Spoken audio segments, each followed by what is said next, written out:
ସ୍ୱାଧୀନତା ଦିବସର ଅନେକ ଅନେକ ଅଭିନନ୍ଦନ।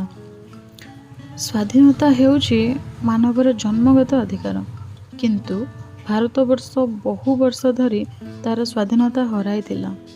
ସ୍ୱାଧୀନତା ପ୍ରାପ୍ତିର ପୂର୍ବ ସମୟ ଥିଲା ଭାରତ ପାଇଁ ଯନ୍ତ୍ରଣାର ଦିନ। ଶହ ଶହ ବର୍ଷର ପରାଧୀନତା ଓ ଦାସତ୍ୱରୁ ଭାରତୀୟମାନେ 1947 ମସିହା ଅଗଷ୍ଟ 15 ତାରିଖରେ ମୁକ୍ତ ହେଲେ।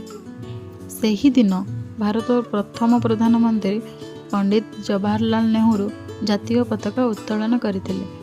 ସେହିଦିନଠାରୁ ପ୍ରତିବର୍ଷ ଏହି ଦିନକୁ ଭାରତବାସୀ ସ୍ୱାଧୀନତା ଦିବସ ଭାବରେ ପାଳନ କରନ୍ତି।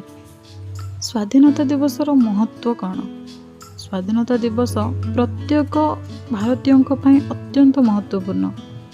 ରାଷ୍ଟ୍ରୀୟ ପର୍ବ ରୂପେ ଏହା ଭାରତରେ ପାଳନ କରାଯାଏ। ଏହି ଦିବସଟି ସ୍ମରଣ କରାଏ ଭାରତୀୟମାନଙ୍କର ଅସୁମାରୀ ତ୍ୟାଗ ଓ ବଳିଦାନକୁ। ସ୍ୱାଧୀନତା ବିନା ବ୍ୟକ୍ତିର ସୁଖ ଶାନ୍ତି ହିଁ ନାହିଁ। ଯଥାର୍ଥରେ କୁହାଯାଏ, ପରାଧୀନ ବ୍ୟକ୍ତି ସ୍ୱପ୍ନରେ ସୁଦ୍ଧା ଶାନ୍ତି ପାଏନା।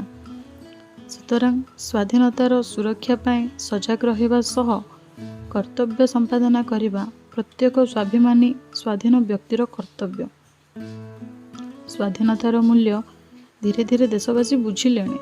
ସ୍ୱାଧୀନତା ଦିବସ ପାଳନ ଆମ ଭିତରେ ଏକତା ଓ ଭାତୃତ୍ୱର ଭାବ ଭରିଦିଏ।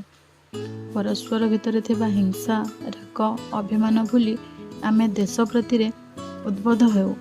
ନିଷ୍ଠାର ସହିତ ଏହି ଉତ୍ସବ ପାଳନ କରି ଦେଶ ପ୍ରୀତିରେ ବାନ୍ଧି ହୋଇଯିବା ଆମର କର୍ତ୍ତବ୍ୟ। ତ ଚାଲନ୍ତୁ ଏକାଠି ମିଶି ପାଳନ କରିବା ସ୍ୱାଧୀନତା ଦିବସକୁ। ଜୟ ହିନ୍ଦ।